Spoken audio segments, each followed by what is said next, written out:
For our daily devotion, guys, it's January 28, 2026, 2 Corinthians 3:18. And we all are being transformed into His image with ever increasing glory, which comes from the Lord, who is the Spirit.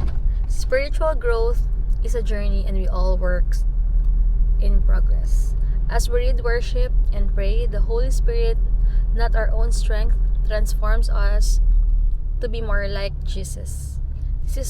This is true for all, for we are all equally being changed by God's power. Totoo to, guys, kasi lately, may nangmusta sa akin na friend ko na kamusta na daw ako, kamusta daw kami, kasi hindi na ako masyadong active talaga sa social media.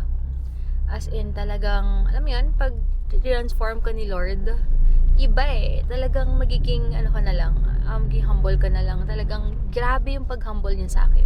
Kasi knowing me, guys, konting keyboard, post, everything, ganyan.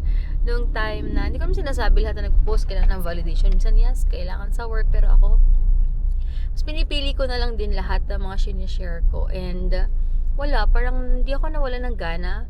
Pero, ano talaga, in-humble ako ni Lord sa mga ganap sa buhay. Pinakita niya sa akin kung ano ba talaga importante sa mundong to.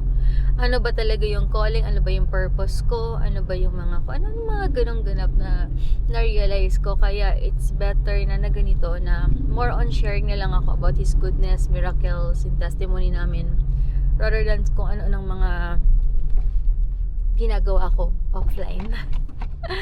Kasi mas masarap sa feeling, mas peaceful, mas fulfilling din sa feeling na parang any problem or what, ano na lang, sigad na lang, kami na lang yung mag-uusap, kami na lang, ako na lang yung mag-aayos, and all, family namin okay naman, as long na we're okay ako, okay kami, guys, gano'n na lang siya. Kaya, kasi pag nagsigad, tinransform ka talaga, makikita mo yung changes na hindi mo na kailangan laging mabusy para, ano ba gagawin ko? Saan ako pupunta? Para lang makapost ako ng ganito. Para lang maisip nila na ganito. Ano na bang gagawin ko para sa ganito, ganyan? Kasi gusto ko dapat ganito, ganyan eh.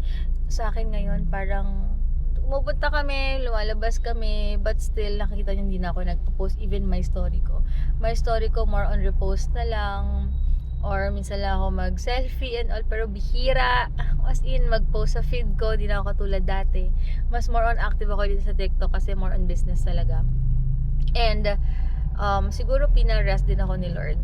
Kaya nawala rin yung account ko. Kasi kung hindi ako, siguro nawala yung account ko, hindi ako magpapahinga, lagi akong busy, mag-affiliate and all. Pero, siguro si Lord naman gumagawa ng ways. Si mga kinikita ko sa affiliate, siya naman gumagawa ng ways para mapunan yon. So, ako is talagang pinarealize sa akin ni Lord na yung pera, yung fame, or yung followers dito, anong status mo sa buhay, or kung ano man, wala lang yan kung wala kang Diyos sa buhay mo.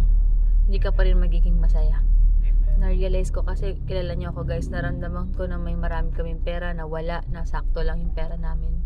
Pero dun ako sa may at peace ako na sakto lang. Yes, maraming bayarin, but God gives me comfort din talaga sa lahat ng sitwasyon na wag madaliin. Kasi sabi ni Lord, pag tinapos ko lahat yung mga utang mo, lahat ng bayarin nyo, babalik ka na naman siguro sa kamunduhan mo.